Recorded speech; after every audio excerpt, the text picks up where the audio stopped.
Please welcome Anthony Bourke, CEO and founder of Mach 2 Consulting.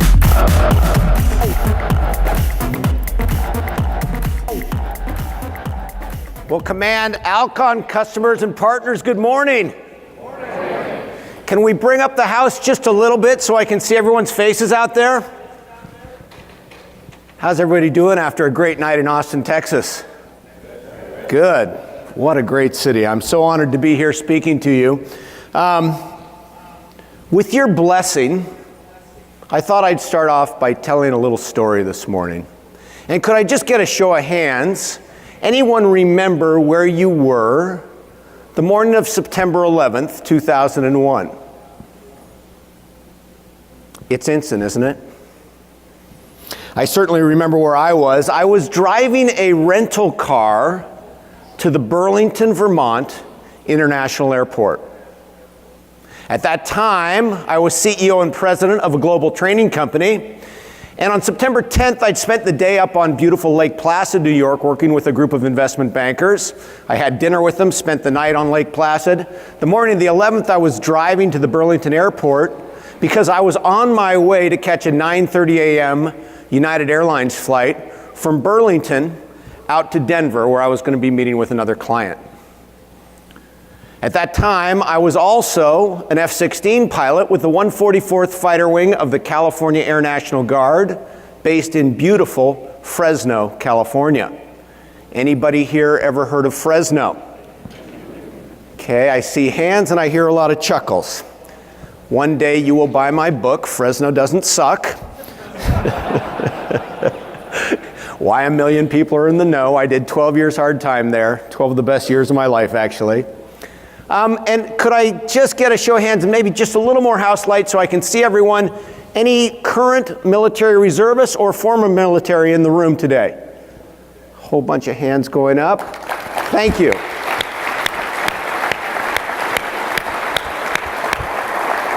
Awesome. Thank you all for your service. And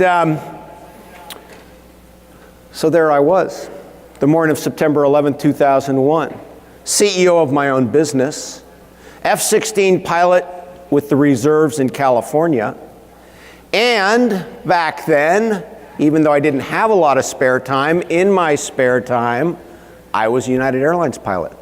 First officer based out of San Francisco. So when I went to get on that 9:30 a.m. United flight from Burlington to Denver, I walked down the jetway. I stopped by the cockpit, as I always did. I poked my head in. There was the captain sitting in the left seat. I said, "Hey, good morning, Captain. Anthony Bourke, first officer based out of San Francisco. Sir, I'm sitting in the back riding with you in seat 2 Alpha. Just wanted to say hello." Captain casually looked over his shoulder. He said, "Hey, welcome aboard. Thanks for saying hi. Sit back, relax, enjoy the flight." I said, "Sir, I'll do that. Coming in this morning, I heard the craziest thing on the radio. I heard about some guy that flew his airplane into the side of the World Trade Center. Just wondered if you'd heard anything about that." Captain once again casually looked over his shoulder. He said, "Man, that's weird. I did hear something about that. I sure hope that guy's okay." That's exactly what I was thinking. We have this term in aviation we call light airplane pilots flaps, F-L-A-P, which affectionately stands for Flippin' Light Airplane Pilots. And we were both thinking, what kind of flap would have flown his or her Cessna 182 into the side of the World Trade Center, and how far did he or she bounce? How bad did they get hurt? That was the end of our conversation. I went back, I sat in my seat, I started reading the newspaper, and about 5 minutes later, the first flight attendant came up to my seat and said, "Excuse me, First Officer Bourke, the captain would like to see you in the cockpit." Fairly unusual just before departure.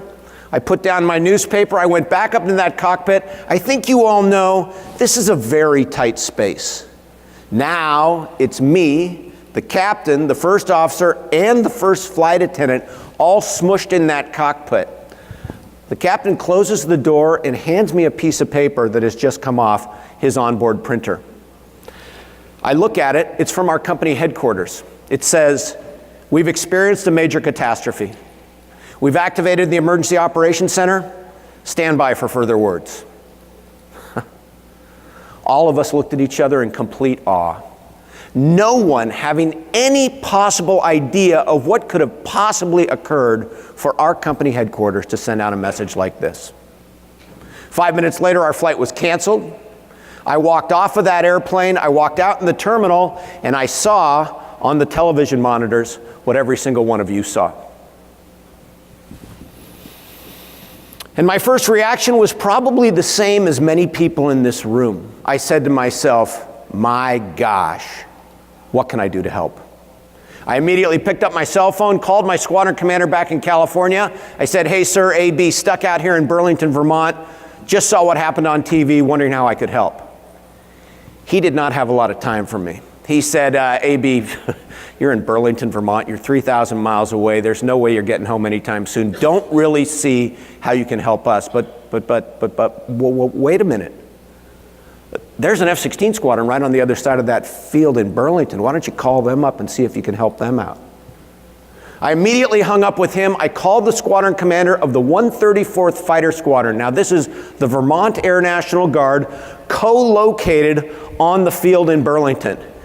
I said, good morning, sir. Major Anthony Bourke, F-16 pilot with the 144th Fighter Wing, California Air National Guard. Sir, I'm stuck in Burlington, saw what happened on the TV, just wondering if I could help.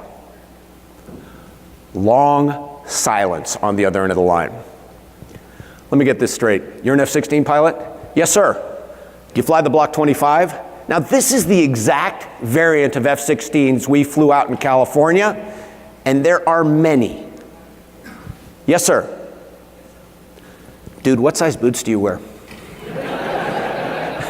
He said, I've just been tasked to fly a CAP, Combat Air Patrol, 24/7 over New York City. I need 12 pilots to fly the mission. I've only got 11 here right now. Get over here as quick as you can. I can't fly the mission without you. I hung up with him.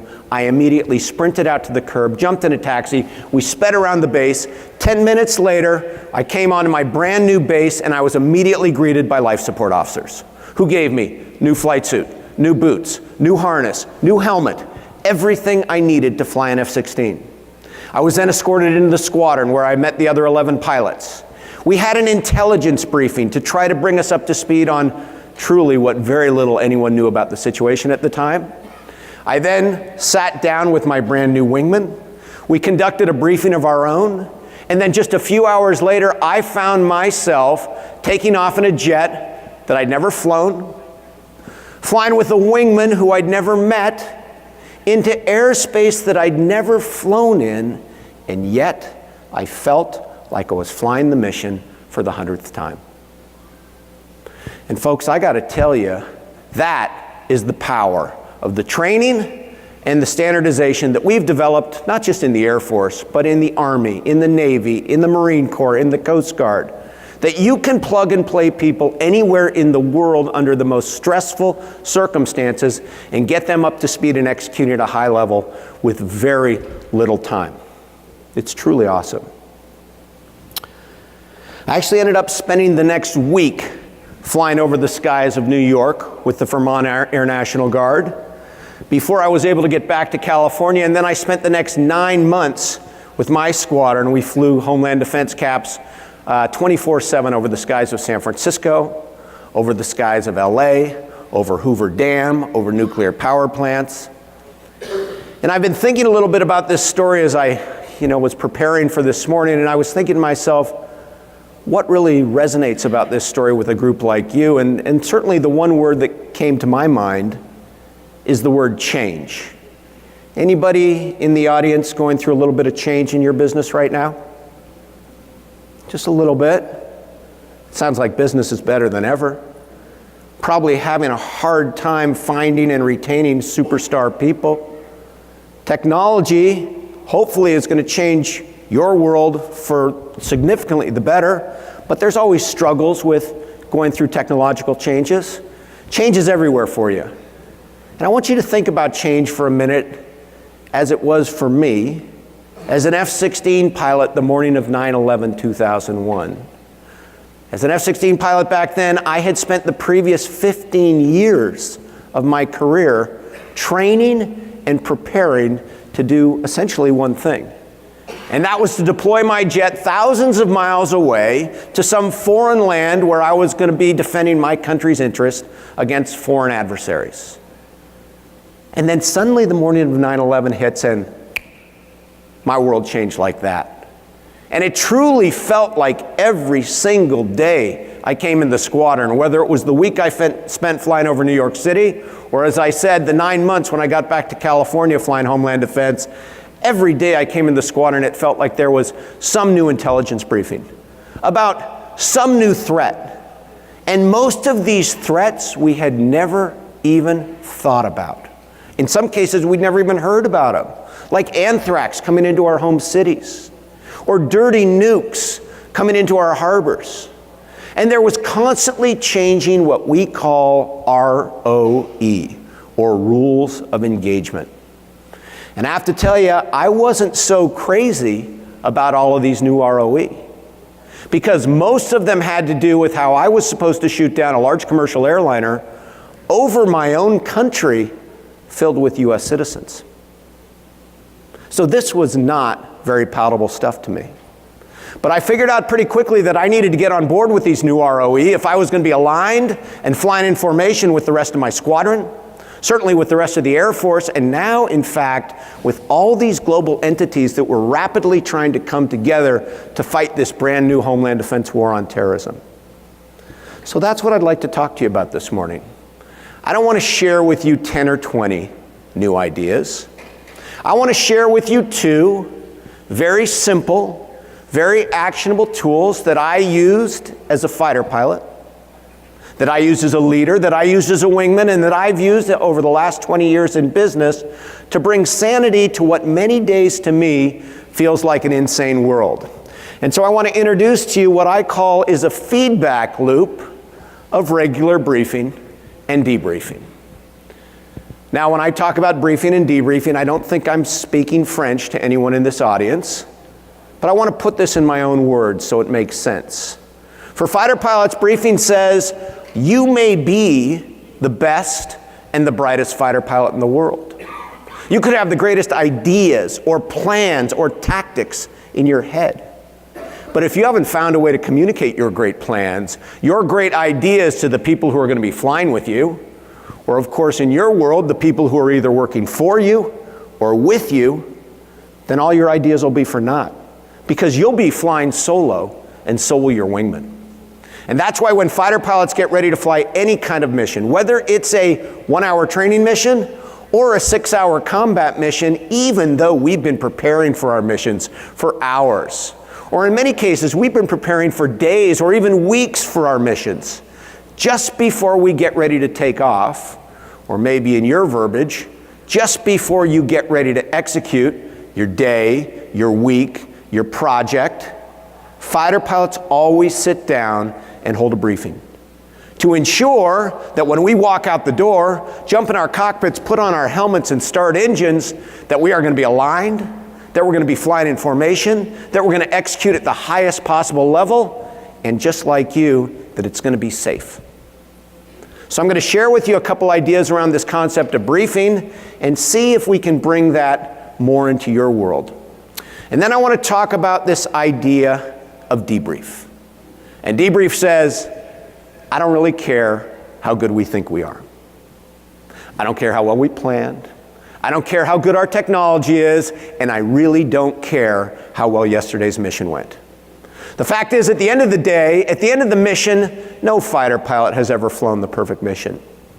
And I think it's probably fair to say that no one in this room is ever going to have the perfect day, the perfect week, the perfect project, the perfect customer interaction. And that's why when fighter pilots are done executing our missions, we always, always, always call time out and hold a debrief. So we can learn from both the mistakes and the victories of today's mission, and we can continue to improve as individuals, certainly as a team, and last but not least, so we can find a safe way to give our leaders the honest feedback they need to make the right decisions to keep us moving forward ahead of the change in the competition and to keep us safe. So that's what I want to talk about this morning. And in the interest of time, I'm going to dedicate most of my comments around this idea of debrief. Because I truly believe that debrief is the most powerful tool in the world to help accelerate the experience of your people and to drive better results in any organization. Now, I went into the Webster's dictionary to look up the definition of debrief, and you can see on the screen definition number 1 came straight out of Webster's. You'll note that Webster seems to believe that debrief is only for the military. I was a little disappointed in this definition. In fact, it felt to me a lot like my most recent annual physical. Right, where's he going here? Yeah, I turned 50 a few years ago and I was told I have to get a physical every year. So I've found a very kind doctor, and I go and see him once a year, and I was just there about 90 days ago, and you know how these things go. You come into the office and then you're with the doctor, and he comes in smiling, and then next thing you know, he's poking around, he's prodding around a little bit, and he's taking some fluids, and then at the end, he comes out and he's smiling again. And mine said to me, AB, everything's great. Just, keep doing what you're doing. There's just one thing. You're going to need to quit drinking. And I mean, what do? You all look very nervous. So I got a new doctor. I didn't mean to make you so uncomfortable.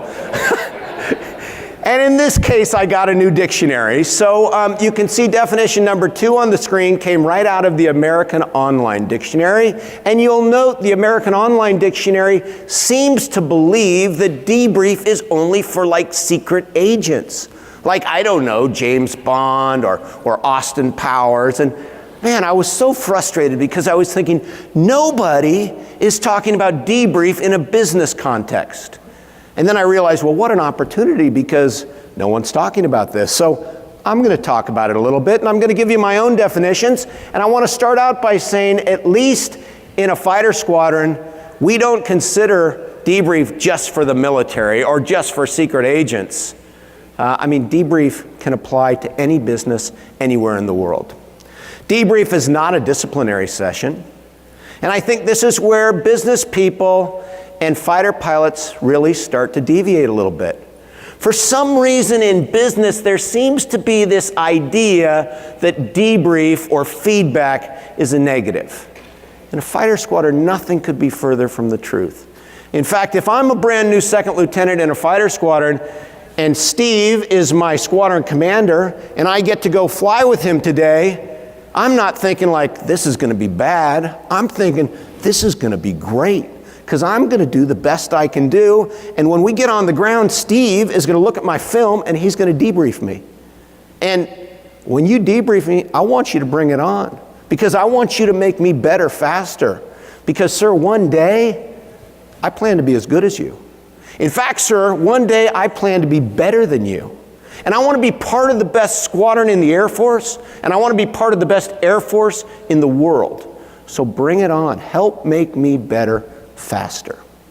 Not a pejorative, not a negative. Debrief is not a performance review, and it is certainly not a judgment of your character. In a fighter squadron, debrief is quite simply a sacred learning environment.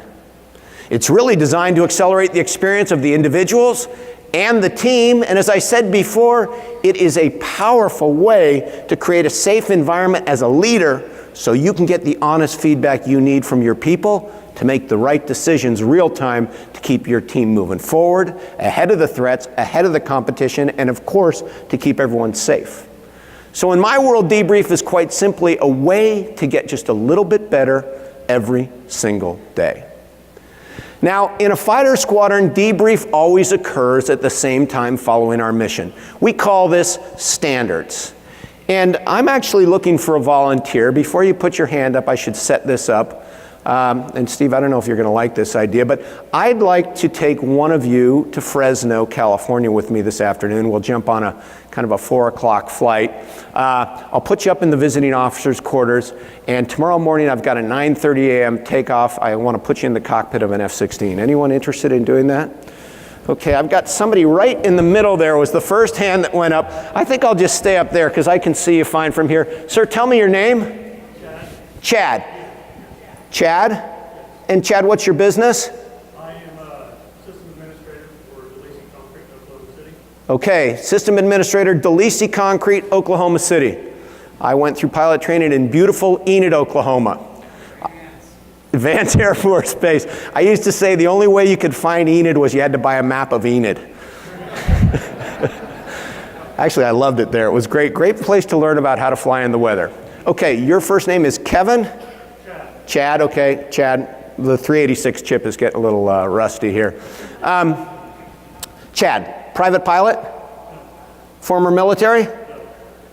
Did you stay in a Holiday Inn Express last night? Well, actually, this is pretty darn nice. Chad, you and I are going to head out to Fresno this afternoon. We're going to stay in the visiting officers' quarters. The deal is we have a 9:30 a.m. takeoff tomorrow morning. It is standard in my squadron that we always brief 90 minutes before takeoff. So like, no one is going to call you up this afternoon and say, hey, Chad, make sure you're there by 8. Because it's just standard. We always brief 90 minutes before takeoff. In fact, the only reason Chad might get a phone call tonight is if it's a super complex mission, he might get a call that says, hey, Chad, super complex mission tomorrow, we're going to brief up 2 hours prior, and then you need to be there at 7:30. But if nothing's said, everyone will be ready to brief at 8 a.m. And Chad, you seem like a pretty cool customer. I'm sure you're going to sleep like a baby, but I bet you'll come in a little bit early, maybe 7 a.m., get yourself a cup of coffee, make yourself comfortable, and maybe at 10 minutes to 8, you'll come into the main briefing room. And because I'm leading the mission, I will already be in there putting the finishing touches on my briefing boards. And 1 minute to 8 o'clock, Chad, you're going to see me look at at my watch and say, Chad, 1 minute till 8 o'clock. 30 seconds. 10 seconds. 5, 4, 3, 2, 1, hack, 8 o'clock. Chad, could you get the door and let's get started? Because folks, I have to tell you, in a fighter squadron, our briefings start on time. Because we've learned that when the briefing starts on time, and when me, the leader, is prepared, and when I deliver to Chad and my other wingmen a clear, concise briefing, using a briefing guide or checklist so that the information flows the way Chad and my other wingmen expect it to and nothing is missed, everything seems to go just a little bit better. And Chad, there's one other thing I want to say to you about briefing. I don't know if you're going to like this, but in a briefing, at least in a fighter pilot briefing, briefings are never interrupted by questions. Now that's not because you don't have any questions, because I'm sure you've almost got a helmet fire right now wondering what's going on here. It's really a matter of efficiency. Chad, we've only got 20 minutes to brief this thing up, and if you put your hand up in the middle of my briefing to ask that super important question so I know you're engaged and fired up to go on the mission, that's going to turn our 20-minute briefing into a 45-minute discussion. That's going to make us late to start engines, late to take off, late to air refuel. We'll definitely miss our time on target. We might as well cancel the whole thing. So here's my contract with you, Chad. I'm going to use a briefing guide. And because I'm using a briefing guide, I guarantee you I'm going to cover everything you need to know to be the best wingman you can be today. And if you have questions, please write them down. I will make time for your questions at the end. So purely a matter of efficiency. Once we're done briefing, Chad, we're going to walk out to the jets, we're going to start engines, we're going to go fly, and I really can't tell you how long the mission's going to last. It could be an hour, it could be an hour and a half, but all you need to know is it's standard that we always debrief 30 minutes after the last airplane lands. So when you come touchdown, you're going to taxi into the chocks, you're going to shut down your jet, and the first person you're going to see is a crew chief who's going to put a ladder on the jet, walk up, help you unstrap, and then they're dying for the first debrief of your day because they want to know, hey Chad, how'd the jet run? Now, these are not people that we take lightly. We don't blow this debrief off because it's a crew chief. We need to spend time with that person because they have put so much time and energy into making that jet perfect for us, and they want to know, how'd it run? Hey, jet ran great, thanks for asking. I saw you had some problems with the radar yesterday. Radar ran perfect for me. Only issue I had today, little problem with the UHF radio. I'm going to write that up, a lot of static, but otherwise it was great. Then the next thing they want to know is, hey Chad, how was the mission? What'd you do out there? Again, we don't blow this crew chief off because we want to make sure this chief is connected to the mission and what we're doing. So we take time with them to say, man, it was awesome out there today. I mean, we dropped some bombs, we shacked the target, shot the gun. It's freaking awesome. Great mission, thanks for such a good jet. Once we're done debriefing with our crew chief, now Chad, you're gonna scurry into the squadron because the other pilots are waiting for you. And I guess the next thing I want to say about debrief, which may or not correspond with business, is in a fighter squadron, the debrief is never skipped. So like there's no way I'm going to call you up this afternoon and go, hey Chad, I can't wait to fly with you tomorrow, but just a heads up, I got a phone call right after we land, so I'm not going to be able to make the debrief. You just go ahead without me. No way. Culturally unacceptable. In fact, the way that really would go down is General Steve would get wind of this and he'd go, hey B, I hear you have a really important phone call tomorrow. Tell you what, we're going to pull you out of the cockpit. What's your name, ma'am? Say it again. Joanne. Joanne is going to fly in your spot. You go take your phone call and you do this again when you feel better. And you got time to do this thing right. Now, this isn't because AB is a bad guy or misguided. It's because General Steve knows that 70% of the learning on a tactical mission does not happen in the cockpit. When you're flying Mach 2, when there's people shooting at you, it happens in this 1G safe environment we call debrief. And this may happen more for us than for others in business because we film every single mission we fly. In fact, Chad, when you go out to your jet, I'm going to give you 2 high-definition 8mm tapes. You're going to load those into the jet, and you're going to film the whole mission out the front of the airplane through the heads-up display and the radar scope. So when we come back to debrief, we're going to sync all of our tapes up. We're going to play them back because we have a saying that the tapes don't lie. Now, many of you are looking at me like, okay, you know, AB, that's really cool, and I bet that works super in your squadron, but we don't really film our projects, or we don't really film back at the plant or the shop. And I get it. But there is a little company out where I live called Google, and if Google has their way, I am pretty convinced that pretty soon we will all be wearing some sort of glasses that film every project, every business interaction, everything we do. So it's coming. In the meantime, are there other ways to capture what's working and what could be done better or differently in your business? I think there are. For many of us, it's as simple as pen and paper and then bringing that out at the right time. I've become very fond of this little gal called Siri. I talk to her all the time. Sometimes I type notes with my thumb. The point I want to make is make time to debrief, schedule it in advance so it's standard, whether it's once a day at the end of your shifts, once a week at the end of the week, or certainly at key inflection points in your projects so you can talk about these things and continue to get better and be safer. Now, Chad, the last thing I want to say about our debrief, and maybe the most important thing I'm going to say today, is that in a fighter squadron, the debrief is safe. We have a saying that says, what's said in the debrief stays in the debrief. So like, there is no way that after Chad and I are done with our debrief, I'm going to walk out in the squadron and see my other squadron mates and go, hey, that Chad dude from Oklahoma, he's a cool guy, but let me tell you the 6 ways he screwed up today. No way. Culturally unacceptable. In fact, Chad, the only thing we're going to do with the lessons we learn in our debrief is we're going to generically capture them and roll them into tomorrow's plan so we get just a little bit better tomorrow. And if those lessons are important enough, we're going to turn the key lessons that we learned today into our weapons and tactics officer. Our weapons and tactics officer is going to compile all the key lessons that were learned in the debriefs for the month, and once a month stand up in front of the entire squadron and share what we learned. So that might sound something like this. Hey team, we had a great month of flying. I mean, we flew 525 missions this month. No accidents, no incidents, great results. I know most of you only got to fly about 15 times. So I want to share with you the key lessons that we learned as a squadron from your debriefs. Here's the things that I want you to build on. These are best practices. These will make you a hero.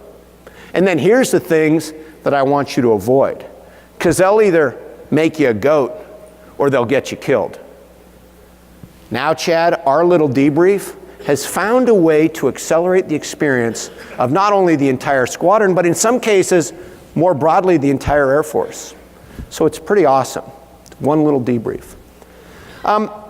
Chad, I want to bring our debrief to life and just give you a sense of what it feels like in a fighter squadron debrief, and maybe you can imagine the same thing in your shops or in your business or on your project sites.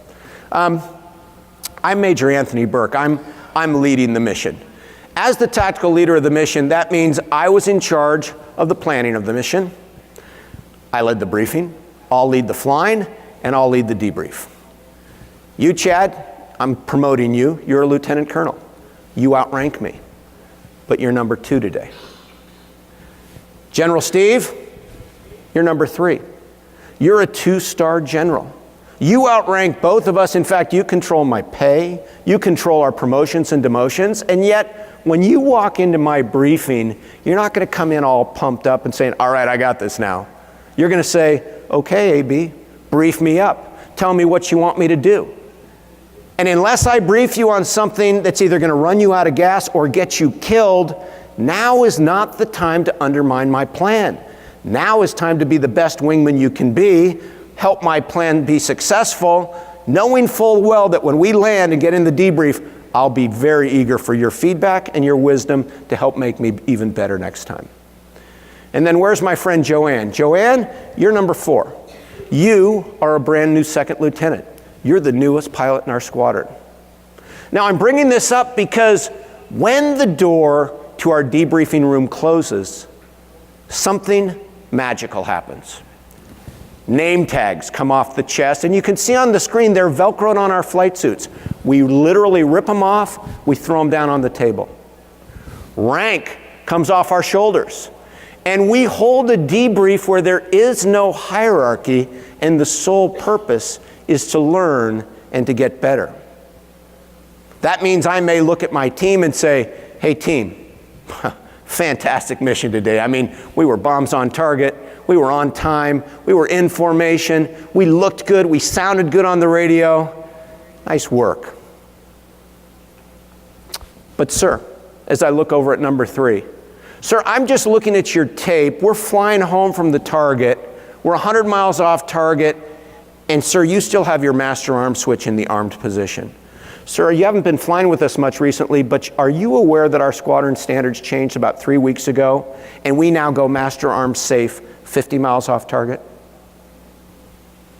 Now, a lot of you are looking at me like I'm from Mars, right? I mean, super stuff, AB, and I bet that works great in your fighter squadron, but I don't know if I really want to call out the big boss in that environment, especially with our brand new employee in the room.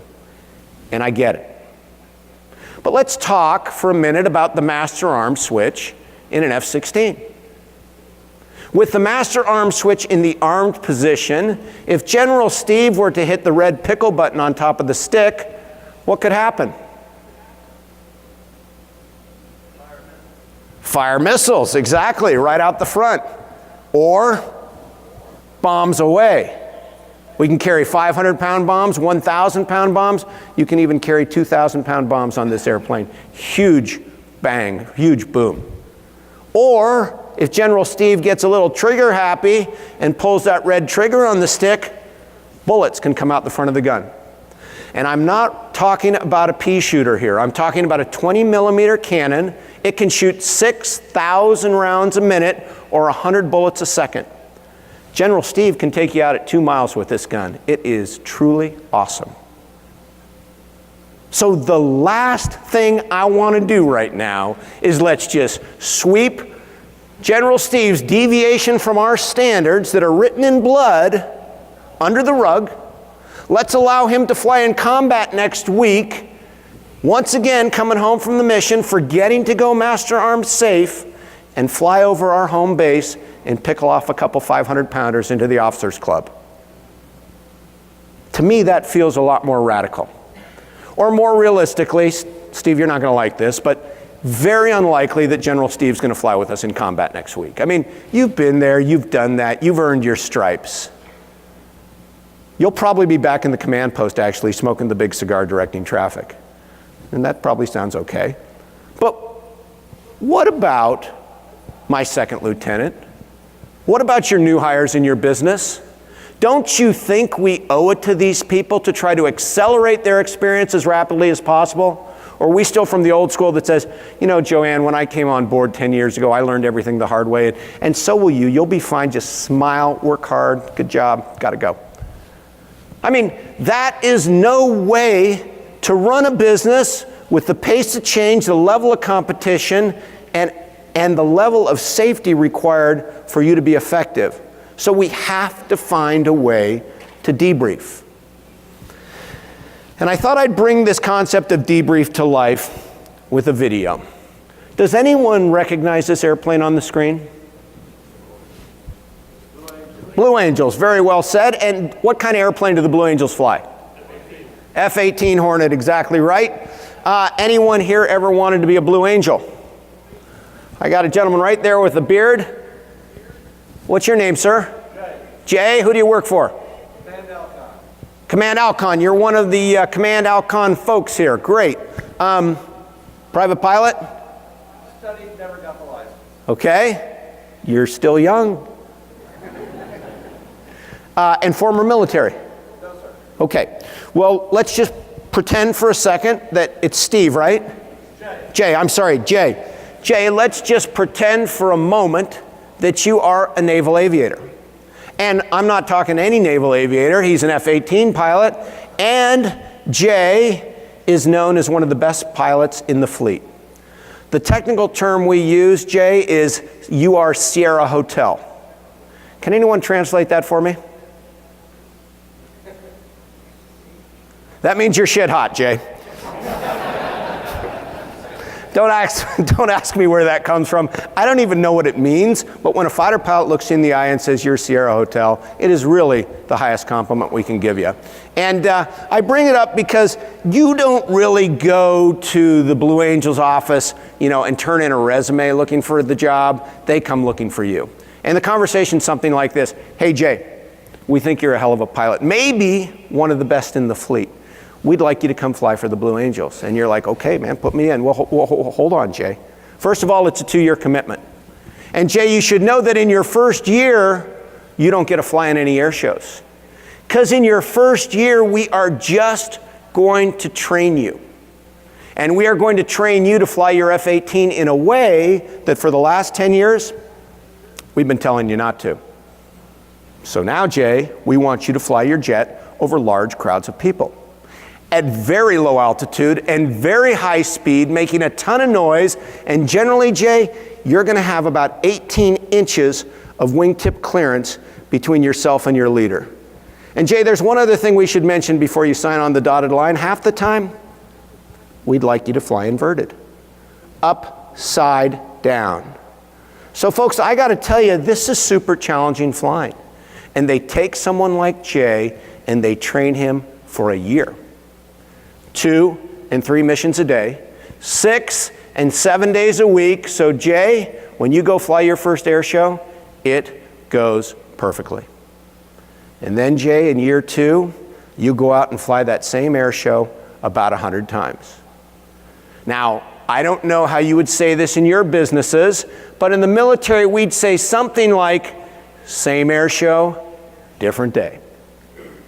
I'll let you translate that all by yourselves. Here's what I think is a pretty big difference. At least in a fighter squadron, at least in the Blue Angels, we never allow ourselves to become complacent. Because even though Jay's getting ready to fly his 90th air show of the year, and even though the previous 89 went perfectly, just before he and his team get ready to fly number 90, they sit down for about 15 minutes and they hold a briefing to ensure that once again, their minds are right, they're going to be aligned, they're going to be flying in formation, they're going to execute at the highest level, and that it's going to be safe. And then, Jay, you go out there with your team and you fly that air show, and once again, you nail it. and you come back in, you land, you taxi in, and as you're taxiing in, you look out on the ramp, and there are like 100,000 people waving at you. Some of them have J signs. Many of them want you to sign their body parts. I mean, it's crazy. And you're thinking to yourself, man, those are some good-looking people. I sure would like to go have a beer with them at the officers club. But Jay, that's not what you're going to do. You're going to march off stage center, you're going to head right back into that same room where you briefed up this mission, and you're going to hold a debrief of your perfect air show to talk about what worked, what didn't, and how can we be just a little bit better for number 91.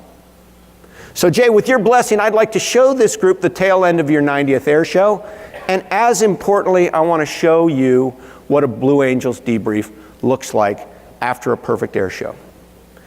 And I'm showing you the Blue Angels because I personally think they're the most recognizable aerial pilots in the world.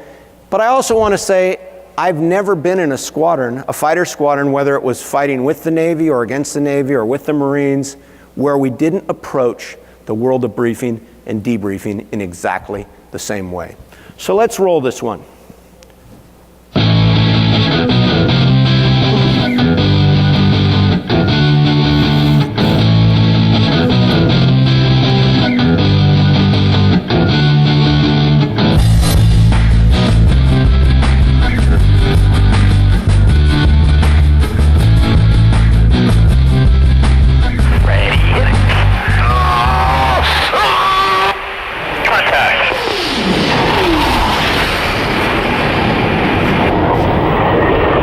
After every flight, the team also goes through a critical debriefing process, which they consider as important as the actual flight itself.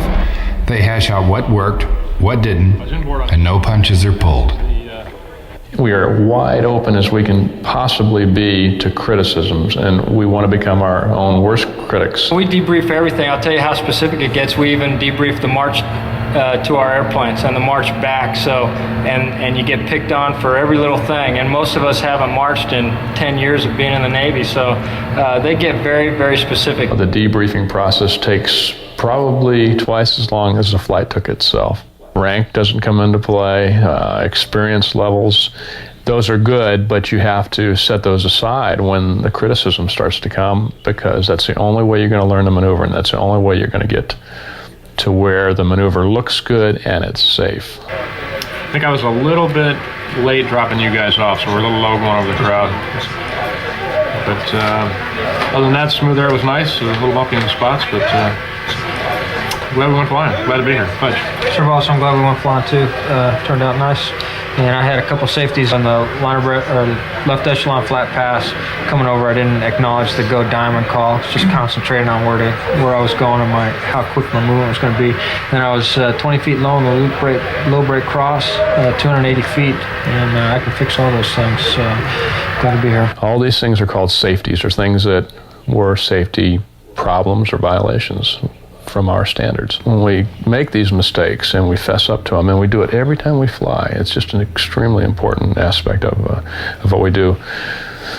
What we do after we've said it is, I made this mistake and I'll fix it. You always say that you're going to fix it, and what that leaves the rest of us with the feeling is that you've recognized your mistake and you're going to take corrective action not to let it happen again. So it doesn't drop our confidence level in another person in the formation. If you don't take it seriously and don't debrief, if you ever get complacent, you're going to kill yourself or you're going to kill somebody else. Now, you got to be able to learn each and every time you go flying, because there's never been the perfect flight demonstration yet that the Blues have ever put on. So we're always looking to perfect it.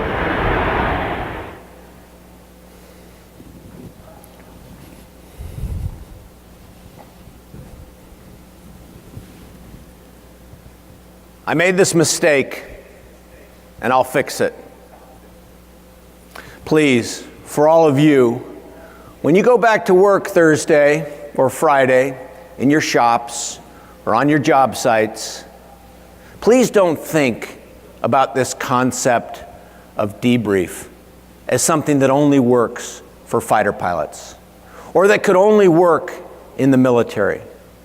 Think about how you can either introduce, or my guess is much more likely, raise the bar on the way you're providing feedback and debriefing with your folks. I can almost guarantee you that if you'll make time to debrief, whether it's once a day, once a week, or certainly after key meetings or projects or events, not only will you find that you help accelerate the experience of your new hires faster than you thought was possible, I think you'll also find that your experienced folks, the old heads in your team, break through that artificial glass ceiling that's keeping them from getting 20, 30, 40% better, and that's keeping them from adapting to the inevitable change that is going to continue to come their way. Last but not least, I think you'll find that the leaders of your organization find a way to create a safe environment to get the honest feedback they need to keep your company ahead of the threats, ahead of the competition, and keep your people safe. In my world and in yours, debrief is definitely the secret to peak performance and winning. With that, I'll say thank you so much for having me here today. Thank you. Thank you.